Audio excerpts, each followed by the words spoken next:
할렐루야. 8월 9일 2022년 화요 새벽 예배를 시작하겠습니다. 오늘 성도님들 모두 안녕하시죠? 날씨가 진짜 더워서 언제나 좀 이렇게 좀 내려갈까 그런 생각이 들어지네요. 아무쪼록 건강에 유의하시기 바랍니다. 오늘 제목으로는 하나님을 떠난 후에고요. 본문은 창세기 4장 16절에서 26절까지 되겠습니다. 네, 봉독합니다. 가인이 여호와 앞을 떠나서 에덴 동쪽 놋 땅에 거주하더니 아내와 동침하매 그가 임신하여 에녹을 낳은지라. 가인이 성을 쌓고 그의 아들의 이름으로 성을 이름하여 에녹이라 하니라. 에녹이 이랏을 낳고 이랏은 무후야엘을 낳고 무후야엘은 무두사엘을 낳고 무두사엘은 라멕을 낳았더라. 라멕이 두 아내를 맞이하였으니 하나의 이름은 아다요 하나의 이름은 실라였더라. 아다는 야발을 낳았으니 그는 장막에 거주하며 가축을 치는 자의 조상이 되었고 그의 아우의 이름은 유발이니 그는 수금과 퉁소를 잡는 모든 자의 조상이 되었으며 실라는 두발간을 낳았으니 그는 구리와 쇠로 여러 가지 기구를 만드는 자요 두발 가인의 누이는 나아마였더라. 라멕이 아내들에게 이르되 아다와 실라여 내 목소리를 들으라.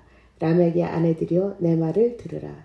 나의 성처로 말미암아 내가 사람을 죽였고 나의 상함으로 말미암아 소년을 죽였도다. 가인을 위하여는 벌이 700일진데 라멕을 위하여는 벌이 77배이로다 하였더라. 아담이 다시 자기 아내와 동침하매 그가 아들을 낳아 그의 이름을 셋이라 하였으니 이는 하나님이 내게 가인이 죽은 아벨 대신에 다른 씨를 주셨다 함이며 셋도 아들을 낳고 그의 이름을 에노스라 하였으며 그때 사람들이 비로소 여호와 이름을 불렀더라. 아멘. 오늘 지난주 토요일부터 또 월요일 어제에까지 큐티에 나오는 그 말씀을 간단하게 간추린다면 뱀의 간교한 질문과 진리를 왜곡하고 그 가장된 모순의 함정에 빠져서 그 하나님께 불순종하게 된 아담과 하와는 죄의 결과로 에덴에서 쫓겨나서 살아가게 됩니다. 그렇게 해서 첫 아들을 둔 그의 이름이 가인이었고 둘째 아들은 아벨을 낳게 됩니다. 첫째 아들은 농사를 짓는 농부였고요. 둘째 아들은 가축을 돌보는 목자였습니다. 한정된 시간이 지나고 이들은 하나님께 감사를 드리는 예배를 통해 하나님께 받으시는 예배를 드린 아벨과 또 예배를 받지 않으신 가인의 그 예배로 이 사건이 시작되게 되겠습니다. 물론 피해 제사를 드리지 않아서라는 등 여러 해설도 많지만 성경의 정통성으로 볼 때 히브리서 11장 4절을 통해 보면 아벨은 믿음으로 드림으로 말미암아 의로운 자라.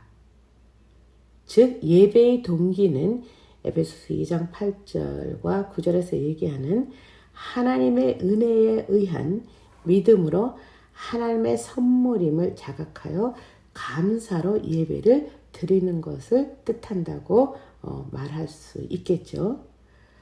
더 나아가 요한일서 3장 12절에는 가인은 악한 자에게 속해 라고 이야기를 하고 있어요. 그 말은 실로 동생을 죽이는 살인자가 되기는 되었는데 곧 동생을 죽였기 때문에 살인자가 된 것이라기보다는 그가 악한 죄의 편에 있었기 때문에 그가 살인을 하게 된 것이라고 말을 할 수 있겠다 이 말입니다. 아무튼지 인간의 원죄 그 sin nature를 통해 그 들어온 죄의 속성은 거짓, 그리고 꾸밈, 과장하고 포장하고 그런 위선, 그러한 것과 또 하나님께 정면으로 어떻게 합니까? 도전을 하죠. 그 도전을 하여 뭐라고 얘기하면 책임 전가. 우리가 흔히들 부모와 자녀 간에 문제가 생겼을 때 엄마가 아빠가 나에게 뭘 해줬는데 이런 말 하지 않습니까? 똑같은 말이죠. 예, 하나님께서 내가 그럴 때 당신은 뭐 했습니까? 이렇게 얘기하는 것과 같아요. 예, 가인은 자신이 지은 죄보다 하나님께서 자신에게 내린 처벌이 훨씬 가함을 들어서 항의를 하고 있잖아요. 예, 참으로 뻔뻔한 존재라는 생각이 되지 않습니까? 예, 그럼에도 우리 사랑의 하나님께서는 가인에게 표를 준답니다. 그 표가 바로 보호표. 그래서 가인을 죽이는 자는 7배나 더 벌을 받는다고 그렇게 얘기를 하고 있어요. 이 표라고 생각하니까 그 옛날에 그 문어 호선 작품 그 중에 그 주홍 글씨라고 읽으셨죠? 거기에서 나오는 간통죄의 간음, 얼어주리라고 하는 그 첫 자가 A잖아요. 그래서 A라는 자를 여기에다 달고 있지 않습니까? 그런데요, 그 글자를 닮음으로 말미암아 부끄러움과 수치함과 그리고 나는 이러한 죄인이다. 그런 뜻으로 보이죠. 여기 가인 같은 경우에는 그 동생을 죽인 살인자라고 하는 그런 닉네임이 표시가 되는 것 같아요. 그런데 또 다른 표에서 보면은 하나님께서는 가인을 죽인 자는 7배나 더한다고 했어요. 그래서 보호하고 끝까지 돌보는 그러한 뜻까지를 내포하고 있다고 생각이 됩니다.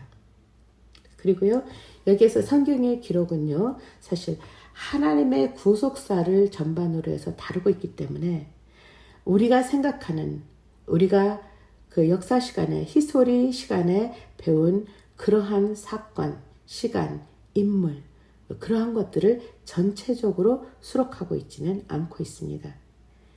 왜냐하면 하나님의 구속사를 설명하기 위해서 하나님이 필요한 그 인물과 사건을 기록했기 때문이라고 봅니다. 예, 어찌됐든 오늘 본문에서는 가인이 하나님의 보호표를 받아 여호와 앞을 떠나 어디에 거하게 되냐면 놋이라는 에덴 동쪽에 있는 놋 땅에 거주함으로 시작하게 됩니다. 여기에서 성을 쌓았다라는 것은 우리가 바벨탑을 쌓은 것과 같이 흩어짐을 면하고 또 거기에 도시가 형성되고 바로 문화 문명이 시작되는 그런 것이라고 생각하면 되겠죠. 이 성을 쌓는 또 다른 이유는 내 운명은 내가 책임질 거야. 이제 하나님의 보호나 인도함이 필요가 없다는 뜻이죠. 그리고 또한 자신이 원하는 자신만의 삶, 자신이 즐길 수 있는 그 온갖 쾌락, 그 모든 것들을 자기는 만끽하며 살아가겠다라는 것입니다. 예, 그래서 그 가치가 어디에 있는가가 굉장히 중요하죠. 예, 여기 가인의 6대손, 또한 여기 계속해서 이제 낳았다라고 얘기를 하는데 여기 6대손 라멕을 통해 여기 보면은 라멕이 19절에 두 아내를 맞이하였으니 하나의 이름은 아다요, 하나의 이름은 실라였다라고 얘기를 하고 있습니다. 즉 여기에서 여태까지 하나님께서 일부 일처제를 통해서 가정을 이루고 있었는데 여기에서 그 일부 일처제가 붕괴되고 있습니다. 예. 그리고 여기에서 수금과 퉁소, 즉 악기 등, 그러니까 그 옛날에 그 유흥 문화 뭐 이런 거, 그런 거가 지금 이제 발전하고 있는 거예요. 뿐만입니까? 예, 두발가인이 나와서 여기 구리와 세로, 철기 문명과 철금속으로 여러 가지 많은 것들을 만들었겠죠. 거기에는 무기도 끼어 있다라는 거예요. 그래서 하나님을 떠난 자들은 자신의 것을 지키기 위한 명목을 세워 여러 가지를 가지고 있죠. 그래서 이들은 침략자, 약탈자로 고립되고 고달픈 인생살이를 통해 오늘날 우리가 얘기하는 그 행복지수를 느끼기보다는 인생의 삶의 타락의 매력과 온갖 못된 짓으로 삶의 충족을 위한 노력만을 했을 것 같다는 그런 생각이 듭니다. 예. 또 한편으로는 여기 하나님의 구속사는 아벨의 죽음으로 끝나는 것이 아니라는 거죠.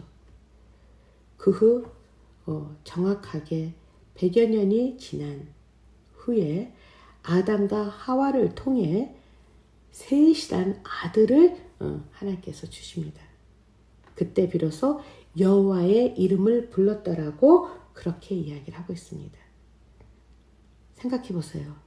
엘리야가 그 퀸 이자벨을 무서워 도망을 가서 여호와 하나님 앞에 얘기하죠. 오직 나만 남았다고 했을 때 열왕기상 19장 18절에 바알에게 무릎 꿇지 않고 입맞추지 않은 자가 70명도 아니고 700명도 아니고 7,000명이나 있었다라는 것이에요. 예, 하나님께서 하시는 역사는요, 이렇게 준비되어 가고 있다라고 하는 것에 대해서 인식을 해야 될 거예요. 예, 참으로 악의 영향력이 확대되어 감이 아무리 크고 열풍처럼 불어댄다 하더라도 어찌 감히 전능하신 하나님의 방법을 대조나 대조를 할 수 있겠습니까? 그래서요, 우리가 바라보는 그 현실이 너무나도 암울하고 도무지 빛이 비추어질 것 같지 않게 느껴질지라도 하나님께서 인간을 향한 은혜와 사랑은 변치 않으시고 계속해서 이행하고 계신다라고 하는 것을 믿으시기 바랍니다. 그러므로 우리 인생들이 추구해야 할 일은 세상에서 이분도 크리스찬들도 마찬가지예요. 많은 업적을 남기는데 목적이 있는 것이 아니에요. 예, 여기에서 나오는 계보의 셋과 에노스가 그 세속적으로 볼 때 큰 업적은 없었습니다. 그렇지만 믿음의 계보의 주역이 되어 하나님의 자녀로 살아갔다라는 것이에요. 그래서 그것을 통해서 믿음의 계보가 이어져 가고 있는 것처럼 저희들도 사실 우리가 타락 이후 우리도 가인과 같은 존재였다라는 것이 맞을 것 같아요. 그럼에도 그 하나님의 사랑과 보호하심과 또 그리스도 예수께서 가인과 같은 죄인이라 할지라도 주 안에 그 하나님을 부르고 있는 자들에게는 죄값을 치러 주신다라는 것이죠. 그럼을 통해서 우리의 죽었던 영이 살아나고 새 생명을 이루어 우리도 또한 믿음의 계보를 이어가는 믿음의 사람이 되었다라는 것이죠. 그리고 또한 우리가 믿음 안에서 한 공동체를 섬기며 살아가는 그런 공동체로 저희들에겐 또한 아름다운 교회를 주셨고 또 저희 교회에 소속되어 있지 않다 하더라도 또 여러 교회에 소속된 믿음의 공동체들이 있지 않습니까? 예, 그래서 나 그리고 가족 그리고 믿음의 공동체 안에서 아름다운 믿음의 계보를 이어가는 그러한 진실한 하나님의 사람이 되기를 기원합니다. 기도하겠습니다. 귀하신 아버지 하나님 감사합니다. 오늘도 하나님께서는 저희들이 볼 때 모든 것이 끝났다. 이 세상은 오로지 어두움과 그리고 암울하고 그러한 못된 썩은 냄새가 나는 그런 시궁창가 같은 곳이라고. 울부짖을 때라도 하나님께서는 그곳에 신선한 바람을 일으키고 계신다라는 것에 엄청난 위로를 저희들이 받습니다. 그래서 저희들이 계속해서 주님을 바라보고 나아가는 저희들이 되게 해 주시옵소서. 예수님의 이름으로 간절히 기도드렸습니다. 아멘. 오늘도 한 주간을 시작하는 귀한 날이죠. 모두도 건강하시고 주 안에서 기쁨을 누리는 그런 아름다운 날이 되기를 원합니다. 예, 감사합니다.